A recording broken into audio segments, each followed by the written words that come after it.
नमस्कार, जय जोहार। क्या आप भी गवर्नमेंट एग्जाम्स की तैयारी करना चाहते हैं? क्या आप भी मेमोरी टेक्निक्स और ट्रिक्स के जरिए बहुत ही कम समय में स्मार्ट स्टडी करना चाहते हैं? क्या आप चाहते हैं कि सीजी व्यापम टॉपर आपको पढ़ाए? तो डाउनलोड करिए योगेंद्र साहू क्लासेस ऐप। यहाँ 10 से अधिक गवर्नमेंट एग्जाम्स क्रैक करने वाले और सीजी व्यापम टॉप करने वाले योगेंद्र सर सीजीपीएससी और सीजी व्यापम के अंतर्गत होने वाले सभी एग्जाम्स की तैयारी कराएं। तो डाउनलोड करिए Yogendra Sahu classes app to be the best, learn from the best.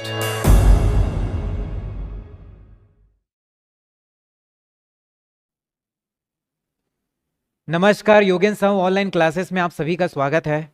आज हम पॉलिटी के कुछ इंपॉर्टेंट क्वेश्चन करेंगे जो आपके आने वाले आगामी परीक्षा में बहुत ही महत्वपूर्ण साबित होंगे। तो चलिए चालू करते हैं। तो पहला क्वेश्चन है संविधान के निम्नलिखित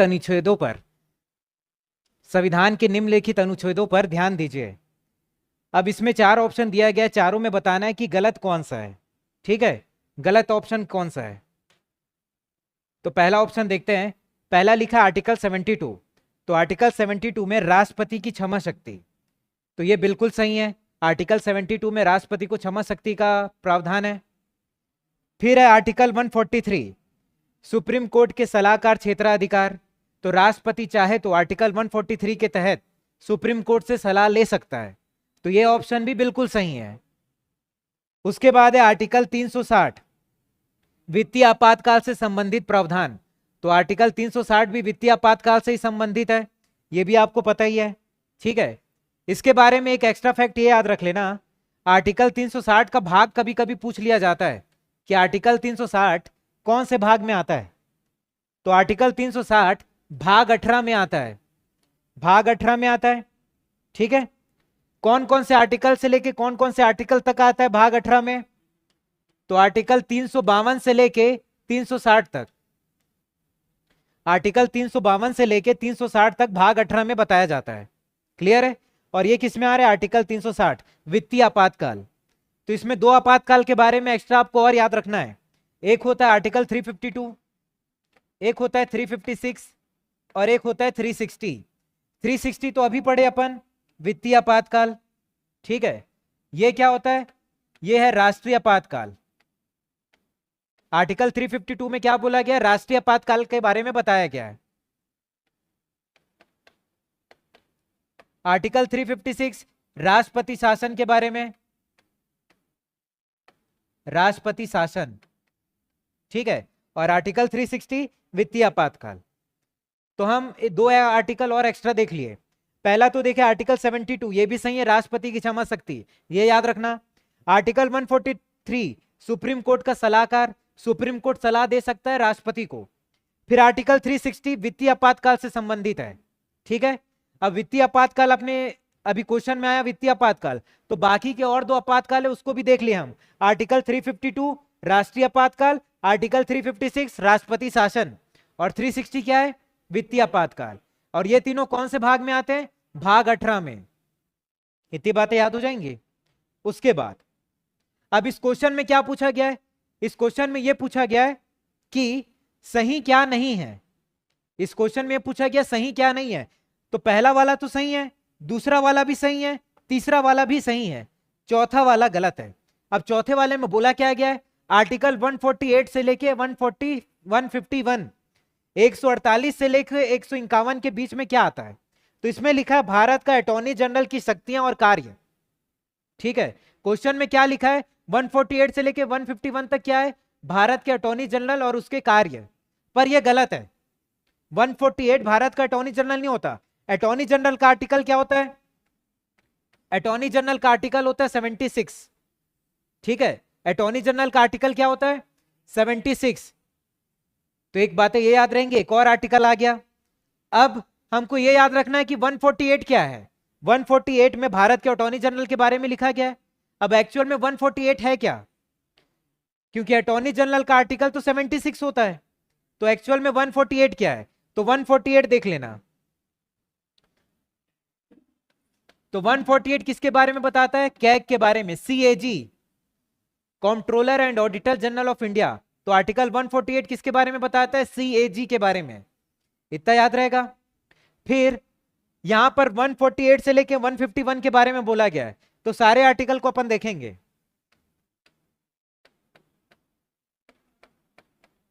149 क्या है? CAG का कर्तव्य। किसका कर्तव्य? CAG का। CAG का कर्तव्य क्या है? ठीक है, तो 148 CAG के बारे में बताया गया है, और CAG बहुत इंपॉर्टेंट आर्टिकल है। ठीक है, आर्टिकल 148 बहुत ही इंपॉर्टेंट है, इसको हमेशा याद रखना। 148 CAG के बारे में बताता है, 149 CAG के कर्तव्य के बारे में बताता है। ठीक है, 150 बताता है राष्ट्रपति के अनुसार, जो CAG जो कार्य करता है वो किसके अनुसार कार्य करता है? राष्ट्रपति के अनुसार। राष्ट्रपति के अनुसार जो भी खाता रहता है, CAG का काम क्या है? अकाउंट्स को मैनेज करने का काम रहता है, तो ये किसके आधार पर करता है? किसके अनुसार करता है? राष्ट्रपति के अनुसार। ठीक है, तो राष्ट्रपति के अनुसार खाताओं का विवरण, ठीक है, राष्ट्रपति के अनुसार खाताओं का विवरण तैयार करता है कौन? CAG। ठीक है, चाहे वो केंद्र का खाता हो, केंद्र सरकार का, चाहे वो राज्य सरकार का हो, ये खाताओं का विवरण किसके अनुसार तैयार करता है? राष्ट्रपति के अनुसार। समझ गए इतना? उसके बाद 151 CAG अपनी रिपोर्ट किसको देगा? तो CAG अपनी रिपोर्ट देता है प्रेसिडेंट को। तो CAG अपनी रिपोर्ट किसको देता है? प्रेसिडेंट को। और प्रेसिडेंट ये रिपोर्ट कहां लग जाके रख देता है? संसद के दोनों पटल में जाके रख देता है। संसद के दो सदन होते हैं, लोकसभा और राज्यसभा, दोनों सदन में जाके रख देता है। ठीक है,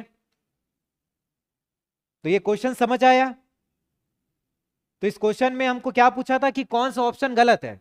तो ऊपर के 3 ऑप्शन सही हैं, आखिरी वाला गलत है। आखिरी वाले में बोला है कि आर्टिकल 148 क्या है? Attorney general. लेकिन अटॉर्नी जनरल का आर्टिकल क्या होता है? महान्यायवादी का क्या होता है? 76 होता है। तो इसका आर्टिकल 76 है, तो 148 किसका होगा? 148 CAG का होता है। ठीक है, 149 CAG के कर्तव्य के बारे में बताता है। 150 राष्ट्रपति के अनुसार CAG क्या करेगा? खाताओं का विवरण तैयार करता है। और 151 CAG अपनी रिपोर्ट किसको देगा? प्रेसिडेंट को। अब एक सवाल और आता है, अभी वर्तमान में CAG कौन है? तो अभी वर्तमान में CAG कौन है? गिरीश चंद्र मुर्मू।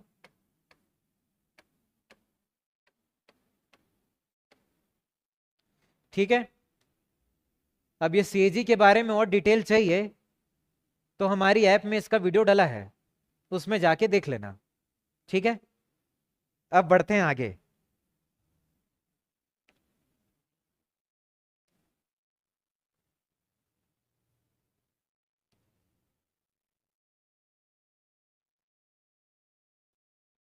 फिर क्वेश्चन है सेकंड क्वेश्चन।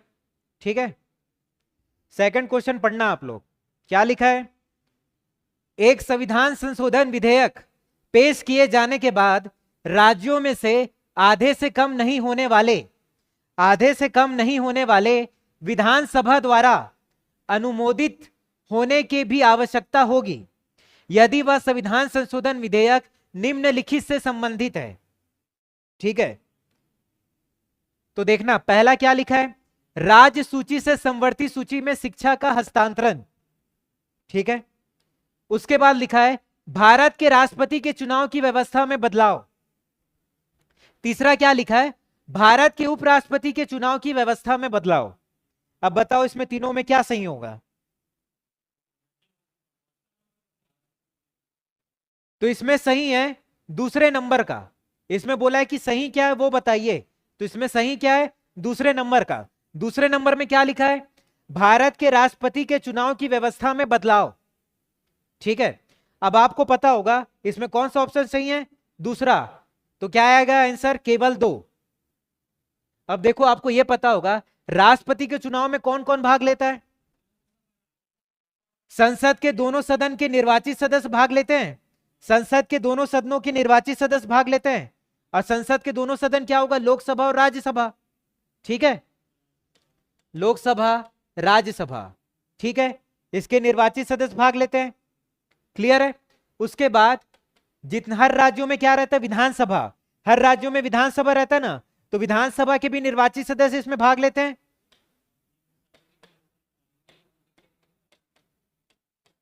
निर्वाचित सदस्य। ठीक है, तो लोकसभा, राज्यसभा और विधानसभा ये सबके निर्वाचित सदस्य भाग लेते हैं। अब राज्यों में क्या आता है, विधानसभा होता है हर एक राज्य में, तो उस राज्य के विधानसभा के निर्वाचित सदस्य भी राष्ट्रपति के चुनाव में भाग लेते हैं। याद रहेगा। तो ये था दूसरा क्वेश्चन। अब बढ़ते हैं तीसरे क्वेश्चन की ओर। बन रहा है कि नहीं आप लोगों से?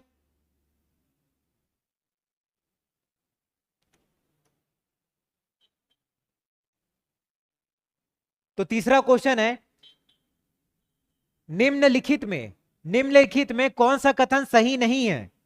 तो यहां पर क्या बोल रहे हैं, सही नहीं है, तो ये नहीं में याद रखना। ठीक है, जो जो उसमें नहीं दिखता, क्वेश्चन बनाने जब जाते हैं ना, तो ये नहीं वाला जो चीज है वो गायब हो जाता है, फिर घर आके दिखता है अरे तो नहीं लिखा था। ठीक है, तो यहां पर देखना, ये जो नहीं और हाँ लिखा रहता है ना, सबसे पहले क्वेश्चन पेपर में उसको अंडरलाइन करना। अगर ऑफलाइन पेपर दे रहे होगे तो ऑनलाइन में कैसे करोगे?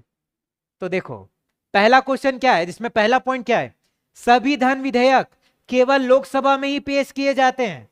सभी धन विधेयक लोकसभा में ही पेश किए जाते हैं, तो ये तो बिल्कुल सही है। जो भी धन विधेयक रहता है, मनी बिल रहता है, उसको राष्ट्रपति की अनुमति लेते हैं और लोकसभा में ही पेश करते हैं। सबसे पहले लोकसभा में करते हैं, राज्यसभा में नहीं। ये लोकसभा में पेश किया जाता है, उसके बाद कहां जाता है, राज्यसभा में। और राज्यसभा इसको कितने दिन तक रख सकता है, 14 दिन तक रख सकता है। तो पहला वाला पॉइंट तो सही है, लेकिन हमको क्वेश्चन में क्या पूछा है, सही नहीं है वो बताइए। सही है उसको मत बता, लेकिन मैं पढ़ा रहा हूं तो मैं तो बताऊंगा ना, तो मैं बता रहा हूं। तो सभी धन विधेयक केवल लोकसभा में ही पेश किए जाते हैं। ठीक है, लोकसभा से बाद ये कहां जाता है, राज्यसभा में, और राज्यसभा में 14 दिन तक रहता है। तो ये 14 दिन को भी याद रखना भाई। ठीक है, तो ये पॉइंट तो सही है। अब दूसरा पॉइंट देखते हैं, उपराष्ट्रपति को हटाने का प्रस्ताव केवल राज्यसभा में ही हो सकता है। दूसरा पॉइंट क्या है, उपराष्ट्रपति को हटाने का प्रस्ताव केवल राज्यसभा में ही हो सकता है, तो ये भी ऑप्शन बिल्कुल सही है। उपराष्ट्रपति राज्यसभा का पदेन अध्यक्ष होता है कि नहीं, पदेन सभापति होता है उपराष्ट्रपति, कहां का, राज्यसभा का। तो उसको जो हटाने का प्रस्ताव है वो भी कौन लाएगा, राज्यसभा ही लाएगा। तो ये ऑप्शन भी बिल्कुल सही है। ठीक है, उसके बाद तीसरा देखते हैं, नई अखिल भारतीय सेवाओं को बनाने का प्रस्ताव केवल लोकसभा में ही शुरू किया जाता है। तो ये ऑप्शन गलत है। क्या लिखा है, नई अखिल भारतीय सेवाओं को बनाने का प्रस्ताव केवल लोकसभा में ही शुरू किया जा सकता है, तो ये ऑप्शन बिल्कुल गलत है। और हमारे ये ऑप्शन तो गलत है, लेकिन क्वेश्चन के हिसाब से सही यही है। आ रहा है समझ में, क्योंकि क्वेश्चन में क्या बोला है, सही नहीं है वो बताइए, तो ये सही नहीं है। अब ये इसका सही क्या होगा, इसमें लिखा है नई अखिल भारतीय सेवाओं को बनाने का प्रस्ताव लोकसभा में रखा जाता है, ये गलत है, लेकिन क्वेश्चन के हिसाब से ये सही है। ठीक है, अब हम कहां रखते हैं नई अखिल भारतीय का, राज्यसभा में रखते हैं। कहां रखते हैं, राज्यसभा में रखते हैं। ठीक है, आर्टिकल कौन सा, आर्टिकल 312। आर्टिकल 312 में राज्यसभा को यह पावर है कि नई अखिल भारतीय सेवा का भी गठन कर सकता है। यह राज्यसभा को पावर है, लोकसभा को पावर नहीं है। और यहां पर क्या लिखा है, लोकसभा को पावर, ऐसा लिखा है। तो ये क्वेश्चन में क्या, ये गलत है। ठीक है, तो ये चारों ऑप्शन में 3 तो सही है, ये गलत है। यहां पर लोकसभा के जगह राज्यसभा आता तो ये भी सही होता। ठीक है, आर्टिकल याद रखना, आर्टिकल 312।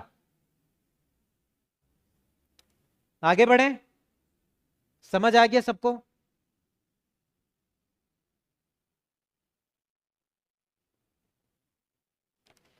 फिर लिखा है, भारत के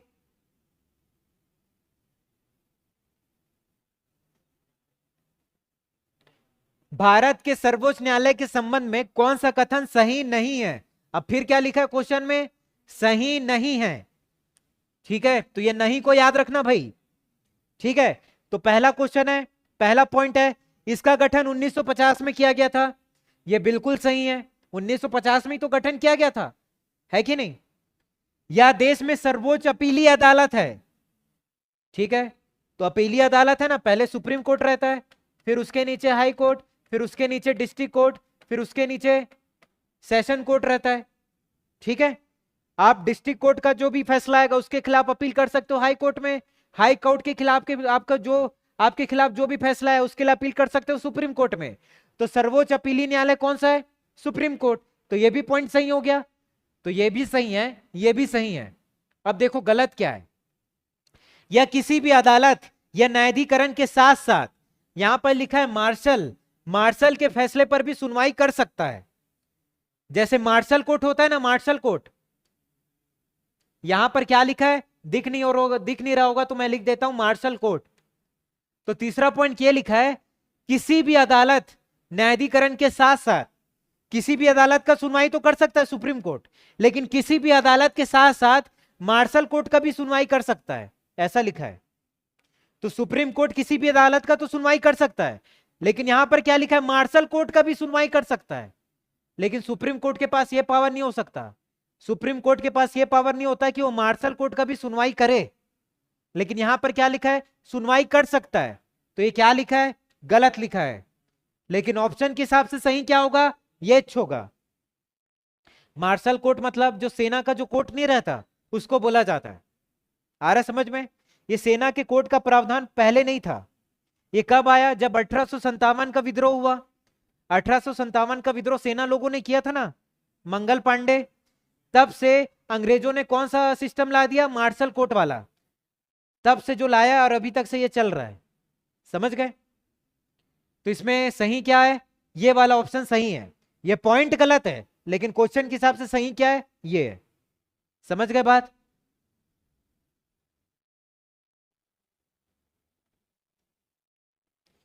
चौथा पॉइंट यहां पर लिखा है, तो यह कोर्ट मार्शल को छोड़कर किसी भी न्यायालय या ट्रिब्यूनल के फैसले पर सुनवाई कर सकता है।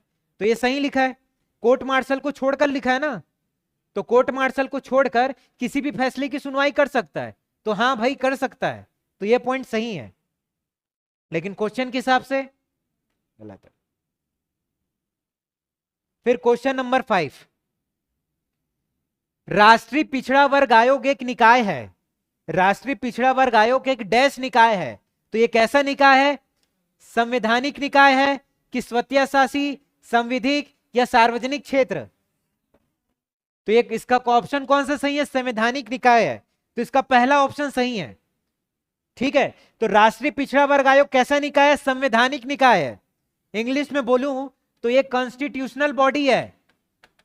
ठीक है, कॉन्स्टिट्यूशनल बॉडी है। ठीक है, तो संविधान में जिसका प्रावधान किया गया है उसके तहत अगर किसी को बनाया जाए तो वो कौन सा बॉडी होगा, कॉन्स्टिट्यूशनल बॉडी होगा, जिसका गठन संविधान के तहत हुआ है, संविधान के प्रावधानों के तहत हुआ है, तो वो क्या होता है, कॉन्स्टिट्यूशनल बॉडी होता है। ठीक है, तो ये क्या है, राष्ट्रीय पिछड़ा वर्ग मतलब ओबीसी। तो इसके साथ आप एक चीज और याद रखना, एससी, एसटी और ओबीसी ये तीनों क्या है, संवैधानिक निकाय है। एससी, एसटी और ओबीसी ये तीनों क्या है, संवैधानिक निकाय है। समझ गए बात? आर्टिकल याद रखना, आर्टिकल 338 में बताया गया एससी के बारे में, एसटी के बारे में 338A, ओबीसी के बारे में 338B। ठीक है, तो आर्टिकल इजी है, याद कर लोगे, 338, 338A, 338B। अब इसमें कंफ्यूज होते हैं लोग एसटी और एससी में कि भैया एसटी पहले आएगा कि एससी पहले आएगा। तो याद रखना, ये जो टी लिखा है ना, टी तो बाद में आता है, अल्फाबेट में टी बाद में आता है ना, सी पहले आता है। तो सी पहले आता है तो 338, उसके बाद में टी आता है तो 338A, और ओबीसी का क्या है 338B। इसके बारे में और डिटेल पढ़ना है तो हमारे ऐप में ये वीडियो डला हुआ है, ठीक है, उसमें जाके पढ़ लेना।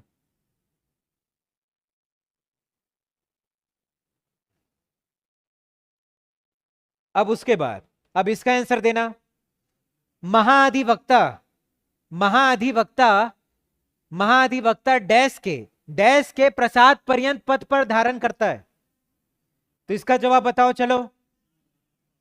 तो इसका आंसर है राज्यपाल। ठीक है, महाधिवक्ता राज्यपाल के प्रसाद पर्यंत पद को धारण करता है। क्लियर है, याद रहेगा। अब यहां पर देखो ऑप्शन में महान्यायवादी भी है, महान्यायवादी का भी आर्टिकल आया था, अटॉर्नी जनरल बोल के। महान्यायवादी को इंग्लिश में क्या बोलते हैं? Attorney general. इसका आर्टिकल कौन सा है? 76। अब यहां पर क्वेश्चन में तो ये दिया है कि महाधिवक्ता किसके प्रसाद पर्यंत पे रहता है? राज्यपाल। ये तो आपको पता चल गया। ये महान्यायवादी किसके प्रसाद पर्यंत में रहता है? ये रहता है प्रेसिडेंट के। ये प्रेसिडेंट के प्रसाद पर्यंत पद पे रहता है। उसके बाद ये प्रधानमंत्री किसके प्रसाद पर्यंत पद पे रहता है? बताओ। प्रेसिडेंट। तो ये भी प्रेसिडेंट के प्रसाद पर्यंत पद पे रहता है। ठीक है। उसके बाद मुख्यमंत्री। मुख्यमंत्री किसके प्रसाद पर्यंत पद पे रहता है? तो ये राज्यपाल। समझ गए इतना? इतनी बातें याद रहेंगी? तो इसके इस क्वेश्चन के अनुसार आंसर क्या है? राज्यपाल। महाधिवक्ता कौन होता है बताओ? राज्य का सबसे बड़ा विधिक अधिकारी होता है महाधिवक्ता। ठीक है। महाधिवक्ता राज्य का सबसे बड़ा विधिक अधिकारी होता है। और महान्यायवादी, महान्यायवादी ये केंद्र का। ठीक है। भारत सरकार का, भारत सरकार का सबसे बड़ा विधिक अधिकारी महान्यायवादी, मतलब केंद्र में सबसे बड़ा विधिक अधिकारी महान्यायवादी। और महाधिवक्ता राज्यों में सबसे बड़ा विधिक अधिकारी। अब इसका आर्टिकल भी याद रखना, आर्टिकल 165। आर्टिकल 165 में किसके बारे में बात की गई है? महाधिवक्ता के बारे में। और महान्यायवादी के बारे में आर्टिकल 76। ठीक है। महाधिवक्ता की नियुक्ति कौन करता है? नियुक्ति, नियुक्ति इसकी कौन करता है? राज्यपाल, मतलब गवर्नर। शपथ कौन दिलाता है? शपथ भी दिलाता है कौन? गवर्नर। ठीक है। उसके बाद ये अपना त्याग पत्र किसको सौंपता है? गवर्नर। तो याद रहेगा, गवर्नर मतलब राज्यपाल। ठीक है। तो महाधिवक्ता आर्टिकल 165 नियुक्ति कौन करता है? गवर्नर। शपथ कौन दिलाता है? गवर्नर। त्याग पत्र किसको देता है? ये अपना गवर्नर। ठीक है। ये राज्य का है ना, राज्य में मेन कौन होता है? गवर्नर। तो किसको देगा ये? अपना गवर्नर। इतनी बात समझ गए? अब केंद्र में मेन होता है महान्यायवादी। केंद्र का सबसे बड़ा विधिक अधिकारी महान्यायवादी होता है। तो यहां पर जितने जगह भी गवर्नर लिखा है नियुक्ति, शपथ और त्याग पत्र में, वहां पर कौन आ जाएगा? प्रेसिडेंट। इसको नियुक्त कौन करता है? प्रेसिडेंट। इसको शपथ कौन दिलाता है? प्रेसिडेंट। त्याग पत्र किसको देता है? प्रेसिडेंट। तो देखो सब जगह प्रेसिडेंट आएगा, और राज्य महाधिवक्ता में सब जगह गवर्नर, और महान्यायवादी में सब जगह प्रेसिडेंट। तो याद करना कितना इजी है कि नहीं? याद हो जाएगा। आगे बढ़े। तो पॉलिटी पढ़े हो तो कुछ याद आ भी रहा है कि नहीं? उसके बाद देखना नेक्स्ट क्वेश्चन, बताना सही ऑप्शन क्या है। विधान परिषद को सदस्यता के संदर्भ में निम्नलिखित में कौन सा सही है? तो सही को हम क्या करेंगे? पहले अंडरलाइन करेंगे। ठीक है। जो सही है उसको अंडरलाइन करेंगे, अगर नहीं लिखा है तो उसको भी अंडरलाइन करेंगे, ताकि हमारा नजर उसमें पड़ता रहे। अरे यार ये तो नहीं लिखा है, अरे ये तो सही लिखा है, ताकि भूल से भी भूल ना हो। ठीक है। अब देखो, तो यहां पर क्वेश्चन क्या है? विधान परिषद को सदस्यता के संदर्भ में क्या सही है? सदस्यता के संदर्भ में पॉलिटी में मैं पढ़ाया हूं, तो देखना पहला लिखा है 1 से 12। ठीक है। 1/12 1/12 सदस्यों को निर्वाचन एक ऐसे निर्वाचक मंडल द्वारा होता है जो उस राज्य में स्थित किसी भी विश्वविद्यालय के स्नातकों में से होता है। स्नातकों मतलब ग्रेजुएट। बताओ ये सही है कि नहीं? ये सही है, ये ऑप्शन तो सही हो गया। अब दूसरा देखते हैं, दूसरा सही है कि नहीं। 1/12 सदस्यों का निर्वाचन एक ऐसे निर्वाचक मंडल द्वारा होता है जिसमें उस राज्य में निवासरत न्यूनतम 3 वर्ष अनुभव सहित माध्यमिक विद्यालयों के शिक्षक होते हैं। शिक्षक मतलब टीचर्स। तो यहां 1/12 सदस्यों को कौन चुनता है? ग्रेजुएट। यहां पर लिखा 1/12 सदस्यों को कौन चुनता है? टीचर्स। तो ये भी पॉइंट सही है। इसका मतलब क्या है दया? दोनों पॉइंट सही है। ठीक है। तो यहां पर क्या लिखोगे? ऑप्शन में लिखा होगा 1 और 2 दोनों, तो 1 और 2 दोनों सही है। ठीक है, आ रहा है समझ में? अब देखो विधान परिषद के सदस्यों को चुना कैसे जाता है, वो भी बात को याद रखना। ये तो हम एक बारह को देखे, तो अब पूरे को देखते हैं। तो विधान परिषद में 1/3 सदस्य को कौन चुनता है? तो पहले लिखना 1/3, फिर उसके नीचे लिखना फिर 1/3, 3 कितना हो गया? 1/6, 6 का डबल 12, एक बार और लिख दो 12। ठीक है, तो विधान परिषद में 1/3 सदस्यों को कौन चुनता है? यह स्थानीय निकाय द्वारा चुना जाता है। किसके द्वारा? स्थानीय निकाय, मतलब लोकल बॉडीज। स्थानीय निकाय क्या हो जाता है? पंचायत, पंचायत, म्युनिसिपैलिटी, ये सब क्या है? स्थानीय निकाय है। 1/3 को कौन चुनता है? विधानसभा द्वारा। किसके द्वारा? विधानसभा के द्वारा। ठीक है, 1/6 को कौन चुनता है? राज्यपाल के द्वारा। ठीक है, राज्यपाल के द्वारा चुना जाएगा। फिर 1/12 सदस्य को अभी बताया, किसके द्वारा? ग्रेजुएट के द्वारा। और 1/12 टीचर्स के द्वारा, शिक्षक के द्वारा। तो याद रहेगा 1/3 सदस्यों को 1/3 विधान परिषद के सदस्यों को कौन चुनता है? स्थानीय निकाय द्वारा चुना जाता है। 1/3 सदस्य को कौन चुनता है? स्थानीय निकाय। फिर 1/3 को कौन चुनता है? विधानसभा द्वारा चुना जाता है। 1/6 को कौन चुनता है? गवर्नर। 1/12 को ग्रेजुएट, 1/12 को टीचर्स, जिन्होंने 3 साल तक शिक्षा दिया हो। ठीक है, ये क्वेश्चन सही हो जाएगा। अब आगे बढ़ें।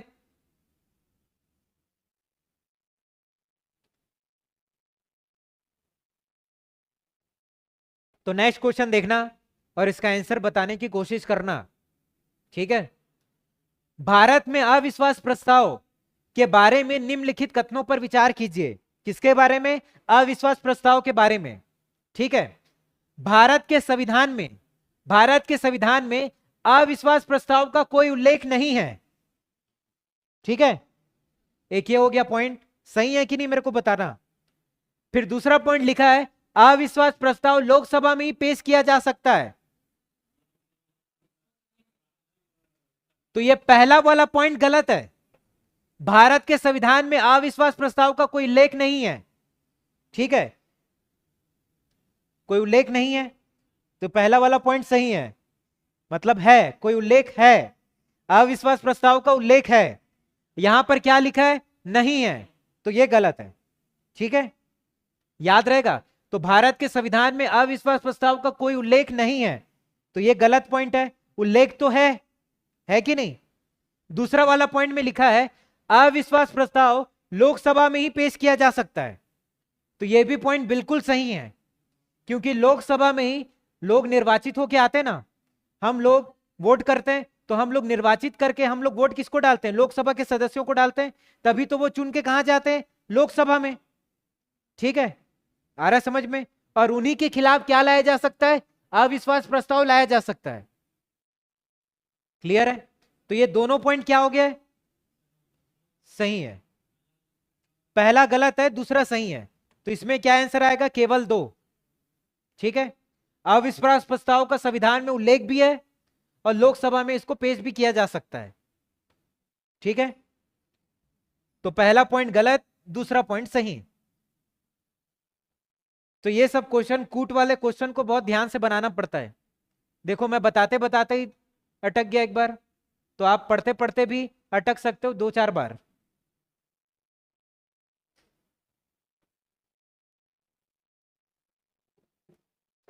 अब ये वाला क्वेश्चन बनाना। निम्नलिखित में कौन सा कथन भारत के उपराष्ट्रपति के कार्यालय के बारे में सही है? ठीक है, कार्यालय के बारे में सही क्या है? उपराष्ट्रपति के। तो देखो पहला पॉइंट यह है, उपराष्ट्रपति राज्यसभा का पदेन अध्यक्ष होगा। ठीक है, उपराष्ट्रपति राज्यसभा का पदेन अध्यक्ष होगा, यह बिल्कुल सही पॉइंट है। फिर दूसरा पॉइंट, भारत के उपराष्ट्रपति के चुनाव के लिए निर्वाचक मंडल में संसद के दोनों सदनों के सदस्य होते हैं। बताओ, तो ये भी पॉइंट सही है, दोनों सदनों के सदस्य होते हैं। ठीक है, तीसरा पॉइंट लिखा है वह संसद के किसी भी सदन का सदस्य होगा, तो ये गलत है, ये किसी भी सदन का सदस्य नहीं होता। ठीक है, तो पहला पॉइंट ये था उपराष्ट्रपति राज्यसभा का पदेन अध्यक्ष होगा, तो ये बिल्कुल सही है। पदेन अध्यक्ष मतलब वो दो पोस्ट धारण करता है, उसको बोलते हैं पदेन। एक तो उसके पास उपराष्ट्रपति का पद है, दूसरा पद क्या है, वो राज्यसभा का सभापति भी है। एक बात और याद रखना कि जो राज्यसभा का जो अध्यक्ष होता है, राज्यसभा का अध्यक्ष कौन होगा, उपराष्ट्रपति होगा। राज्यसभा का अध्यक्ष कौन होता है, उपराष्ट्रपति। ठीक है, लोकसभा का कौन होता है, लोकसभा अध्यक्ष। ठीक है, जिसको स्पीकर बोलते हैं। विधानसभा का भी अध्यक्ष होता है, और विधान परिषद में भी एक अध्यक्ष होता है।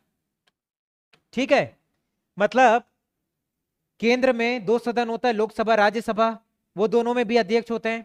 राज्यों में विधानमंडल होता है, उसमें भी दो सदन होते हैं, विधानसभा विधान परिषद, उसमें भी अध्यक्ष होते हैं। अब देखो इसमें डिफरेंस क्या है। जो राज्यसभा का जो अध्यक्ष होता है, जिसको हम उपराष्ट्रपति बोलते हैं, राज्यसभा के अध्यक्ष को हम उपराष्ट्रपति अध्यक्ष का काम करता है। ठीक है, अब ये जो रहता है राज्यसभा का सदस्य नहीं होता। जो राज्यसभा का अध्यक्ष होगा ना, वो राज्यसभा का सदस्य होता ही नहीं है, तो ये बात याद रखना। लेकिन जो लोकसभा का अध्यक्ष होगा, वो लोकसभा का सदस्य होगा। जो विधानसभा का अध्यक्ष होगा, वो विधानसभा का सदस्य होगा। जो विधान परिषद का अध्यक्ष होगा, वो विधान परिषद का भी सदस्य होगा, सिवाय राज्यसभा को छोड़ के। राज्यसभा का अध्यक्ष राज्यसभा का सदस्य नहीं होता, बाकी सदन के लोग होते हैं, सदस्य होते हैं, बस ये नहीं होता। ठीक है, इतनी बातें याद रखना। आगे बढ़े, तो इसमें क्या गलत है पता चल गया। तीसरा पॉइंट गलत है, बाकी दोनों पॉइंट सही हैं। ठीक है,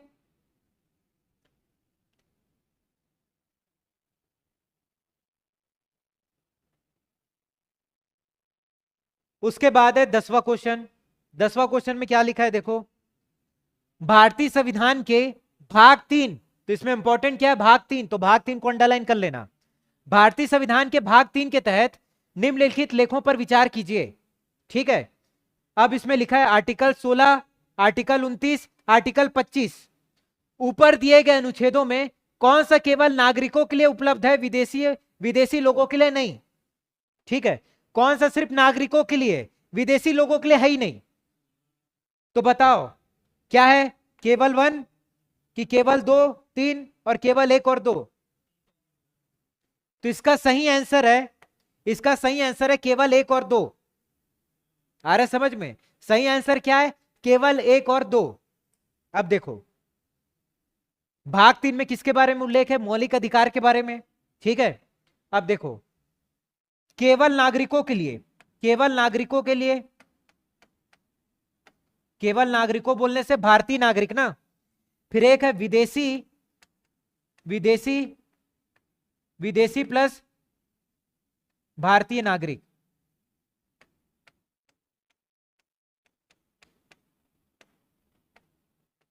ठीक है, ये भी कौन सा नागरिक है, ये भी भारतीय है ना, नहीं तो लोग कंफ्यूज हो जाते हैं। ठीक है, तो देखो कौन से मौलिक अधिकार केवल भारतीय नागरिकों के लिए रहते हैं और कौन सा मौलिक अधिकार सिर्फ विदेशी लोगों के लिए रहता है। तो ये कौन सा मौलिक अधिकार है जो सिर्फ भारतीयों के लिए रहता है, तो 15, 16 के बाद 19, 19 के बाद 29 और 29 के बाद 30। 15, 16, 19, 29, 30 ये सिर्फ भारतीय नागरिकों के लिए है।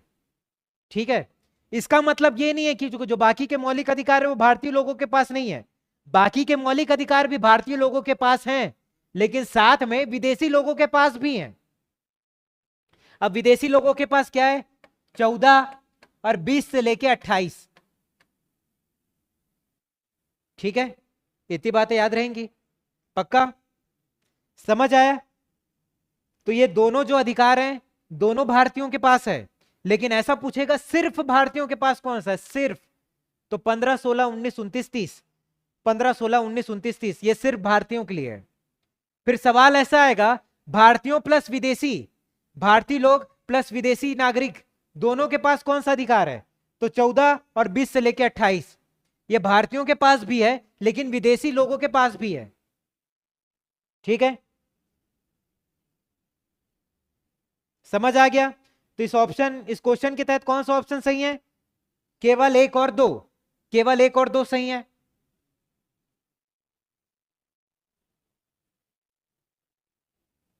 अब देखना, भारतीय संविधान के निम्नलिखित में किस अनुच्छेद के तहत भारत का राष्ट्रपति एक अध्यादेश जारी कर सकता है? भारत का राष्ट्रपति अध्यादेश जारी कर सकता है, बताओ कौन सा आर्टिकल होगा? तो 124, 126, 123, 125। तो इसका आंसर है आर्टिकल 123। आर्टिकल 123 के तहत भारत का राष्ट्रपति अध्यादेश जारी कर सकता है। ठीक है, 123 समझ आ गया? अब भारत का राष्ट्रपति अध्यादेश जारी कब करता है, किस सिचुएशन में जारी करता है? जब संसद के दोनों सदनों का बैठक ही नहीं चल रहा हो, संसद के सदनों का बैठक नहीं चल रहा हो। अब बैठक नहीं चल रहा है, संसद के दोनों सदन कानून बनाने का काम करते हैं, अब बैठक नहीं चल रहा है, कोई तुरंत कानून बनाना है। मान लो देश में कोरोना आ गया, तुरंत कानून बनाना है 21 दिन का लॉकडाउन करके, तो कानून कैसे बनेगा? अब संसद की बैठक तो हो नहीं रही है, तो राष्ट्रपति क्या करेगा? राष्ट्रपति अध्यादेश जारी कर देता है। अध्यादेश मतलब कानून, जो तुरंत जो राष्ट्रपति कानून जारी करता है उसको बोलते हैं अध्यादेश। ठीक है, आ रहा समझ में? तो आर्टिकल 1, 2, 3 के तहत राष्ट्रपति अध्यादेश जारी करता है। इसके साथ एक और अध्यादेश याद रखना, आर्टिकल 213। 213 में राज्यपाल अध्यादेश जारी करता है। ठीक है, 123 में प्रेसिडेंट अध्यादेश जारी करता है और 213 में राज्यपाल अध्यादेश जारी करता है। इतनी बातें याद रहेंगी? क्लियर है? अब इसमें लिखा आर्टिकल 124। आर्टिकल 124 के बारे में भी याद रखना। आर्टिकल 124 में सुप्रीम कोर्ट का गठन, किसका गठन? सुप्रीम कोर्ट का गठन किया गया है आर्टिकल 124 में। तो ये आर्टिकल भी बहुत इंपॉर्टेंट है। ठीक है, याद रहेगा? उसके बाद कौन सा? 123 हो गया, 124 हो गया, 125। सुप्रीम कोर्ट के जो न्यायाधीश है ना, उसको वेतन दिया जाता है। क्या दिया जाता है? वेतन। ठीक है, सुप्रीम कोर्ट के न्यायाधीशों को वेतन दिया जाता है। यह आर्टिकल 125 में लिखा है। पहले तो सुप्रीम कोर्ट का गठन 124 में, 125 में वेतन। अब गठन किया गया तो वेतन। 126 में इनके पद का रिक्त हो जाने के बारे में बताया है। सुप्रीम कोर्ट का जो मुख्य न्यायाधीश है, कौन है? मुख्य न्यायाधीश। मुख्य न्यायाधीश का मान लो पद रिक्त हो गया, तो अन्य न्यायाधीश जो है सुप्रीम कोर्ट के, वो पद को संभालते हैं। यह आर्टिकल 126 में लिखा है। ठीक है, तो आर्टिकल 123 क्वेश्चन के हिसाब से सही क्या है? आर्टिकल 123। 123 में राष्ट्रपति अध्यादेश जारी करता है। राज्यपाल कौन से आर्टिकल में जारी करता है? 213 में। आर्टिकल 124 में क्या लिखा है? सुप्रीम कोर्ट का गठन। 125 में क्या लिखा है? सुप्रीम कोर्ट का वेतन। 126 में क्या लिखा है? पद रिक्त। सुप्रीम कोर्ट का जो मुख्य न्यायाधीश होगा उसका पद रिक्त। ठीक है, नेक्स्ट क्वेश्चन देखते हैं।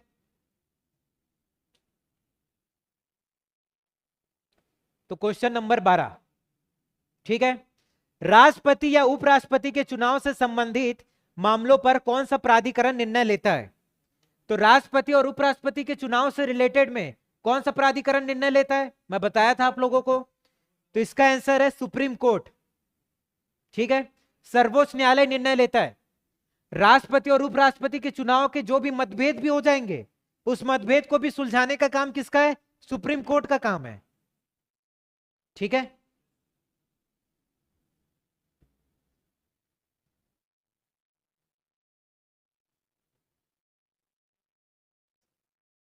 उसके बाद नेक्स्ट क्वेश्चन देखना इसको।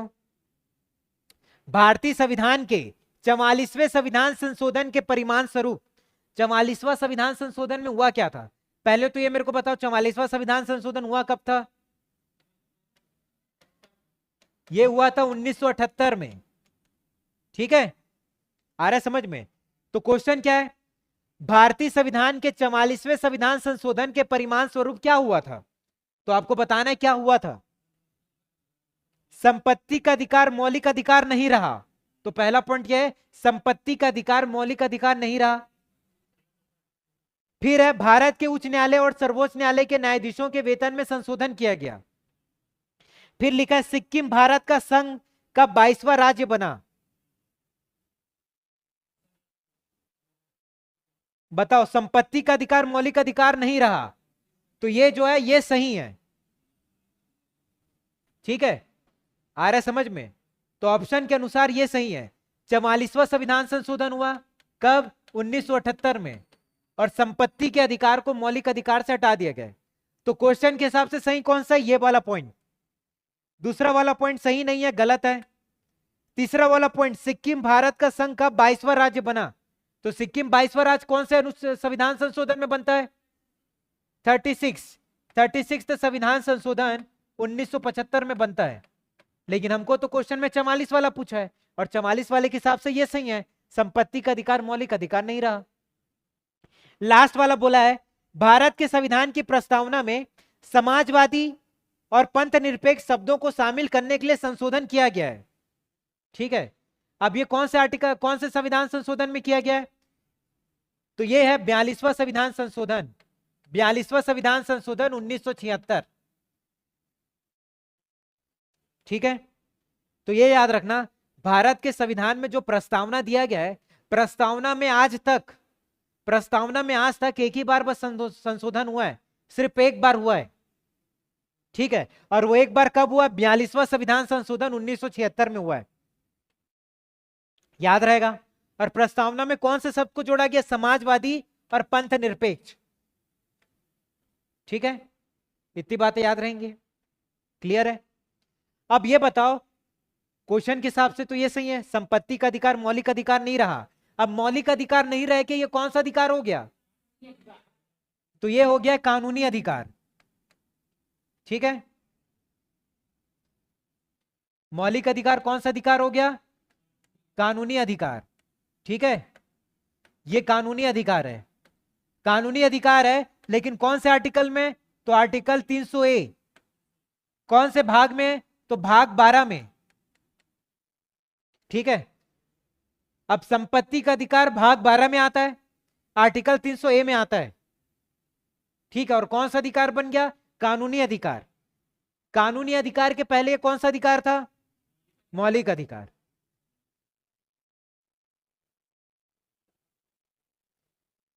उसके बाद नेक्स्ट क्वेश्चन, निम्नलिखित में से किसे प्रत्यक्ष चुनाव के माध्यम से जनता द्वारा निर्वाचित किया जाता है? ठीक है, प्रत्यक्ष चुनाव के माध्यम से जनता द्वारा निर्वाचित किया जाता है। अब जनता द्वारा निर्वाचित किसे किया जाता है? प्रधानमंत्री, राष्ट्रपति, राज्यसभा के सदस्य, या फिर ग्राम पंचायत के निकाय? तो ग्राम पंचायत के निकाय को प्रत्यक्ष रूप से चुना जाता है। ठीक है, प्रधानमंत्री को अप्रत्यक्ष रूप से चुनते हैं, राष्ट्रपति को भी अप्रत्यक्ष रूप से चुनते हैं, और राज्यसभा के सदस्य को भी अप्रत्यक्ष रूप से चुनते हैं। प्रत्यक्ष रूप से किसको चुनते हैं? ग्राम पंचायत के निकाय। प्रत्यक्ष रूप से और किसको चुनते हैं? विधानसभा के सदस्यों को। विधानसभा के सदस्यों को भी तो प्रत्यक्ष रूप से चुनते हैं, वोट डालने जाते हैं ना अपन। प्रत्यक्ष रूप क्या होता है? जिसके लिए हम खुद स्वयं वोट डालने जाए, और जिसके लिए हम वोट डालने नहीं जाते वो अप्रत्यक्ष रूप होता है। विधानसभा हो गया, और लोकसभा हो गया। लोकसभा के सदस्यों का चुनाव भी कैसे करते हैं अपन? प्रत्यक्ष रूप से। समझ गए बात? आगे देखें,